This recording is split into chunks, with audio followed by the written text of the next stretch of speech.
আজকে বিশ্বকাপের গ্রুপ পর্বে ছিল দুটা ভিন্ন রকম ম্যাচ। একদিকে পর্তুগাল কলম্বিয়ার মহারণ, অন্যদিকে আর্জেন্টিনার দাপুটে জয়। হাই, আমি Abid Hasan. Welcome to Titong sports. Group K তে মুখোমুখি হয়েছিল পর্তুগাল এবং কলম্বিয়া। ম্যাচটা গোল শূন্য ড্র দেখেও অনেকেই বিভ্রান্ত হতে পারেন। ভাই, পুরো মাঠে আজকে কলম্বিয়া নেমেছিল যেন পর্তুগালের উপর ঝড় হয়ে নেমেছিল। পর্তুগাল শুধু একটা সময় এসে শুধু ডিফেন্ড করে গেছে, তারা একের পর এক বিগ চান্স ক্রিয়েট করেছে কলম্বিয়া। পর্তুগালের ডিফেন্সকে পুরো চাপের উপরে রেখেছিল পুরো 90 মিনিট। শেষ মুহূর্তে একটা গোল করলেও অফসাইডের ফাঁদে পড়ে গোলটা বাতিল হয়। দুর্ভাগ্য কলম্বিয়া। কলম্বিয়া পর্তুগালের সাথে লড়াই করে গেছে শেষ মুহূর্ত পর্যন্ত। কলম্বিয়া গ্রুপ চ্যাম্পিয়ন হিসেবে রাউন্ড অফ 32 তে জায়গা করে নিয়েছে। দেখা যাক রাউন্ড অফ 32 তে কলম্বিয়ার পারফরমেন্স কেমন করে। আর পর্তুগাল গ্রুপ রানার্স আপ হয়ে রাউন্ড অফ 32 তে জায়গা করে নিয়েছে।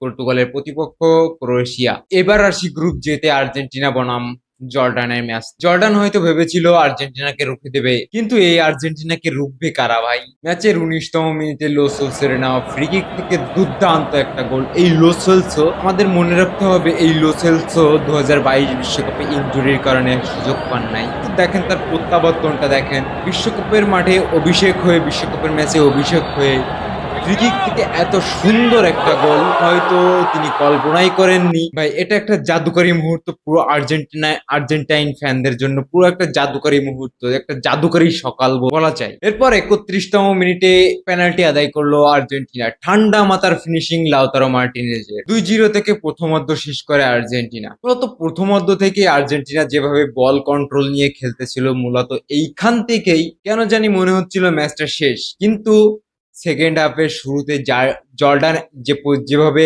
কামব্যাক দেয়, যেভাবে তারা ট্রাই করতেছিল, ফলপ্রসূত তারা একটা গোল বের করে ফেলায় এবং আর্জেন্টিনা কিছুটা চাপেও পড়ে যায় বলা যায়। কিন্তু এক্ষেত্রে আমি বলবো জর্ডান নার্ভটা ধরে রাখতে পারে নাই, তারা কিছুটা নার্ভাস ছিল, যার কারণে তারা ম্যাচটা বের করতে পারে নাই। ঠিক তখনই লিওনাল স্কালোনি জর্ডানের সেই নার্ভাসনেসের সুযোগ নিয়ে তার আসল চালটা চালেন। ম্যাচে এমন একটা সাবস্টিটিউশন করান যেটা দেখে পুরো স্টেডিয়াম যেন গর্জে উঠলো। ম্যাচের 60তম মিনিটে লাউতারো মার্টিনেজের পরিবর্তে মাঠে নামেন লিওনাল মেসি, এবং মেসি মাঠে নামলে যা হবার তাই হয়। ম্যাচের 80তম মিনিটে একটা ফ্রি কিক আদায় করে লিওনাল মেসি। সেইখান থেকে ফ্রি কিক থেকে গোলে কনভার্ট করেন লিওনাল মেসি। যেন জর্ডানের গোলকিপার যেন কিছুই বুঝতে পারলেন না, শুধু লিওনাল মেসির ফ্রি কিকটা যেন চেয়ে চেয়ে দেখা ছাড়া তার আর কিছু করারই ছিল না। কেন এই আর্জেন্টিনা অপ্রতিরোধ্য।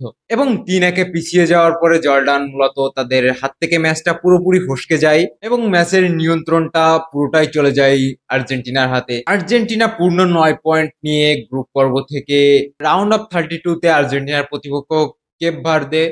দেখা যাক আর্জেন্টিনা কেপ ভার্দের বাধা উতরাতে পারে কিনা। আজকের দুইটা ম্যাচে ছিল কলম্বিয়ার অদম্য মনোবলের গল্প এবং ম্যাচির চিরন্তন সেই জাদুকরী মুহূর্ত।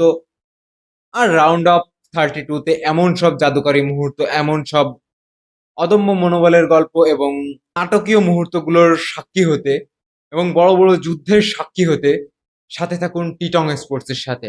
Stay tune, stay connected with Titong sports. ধন্যবাদ সবাইকে।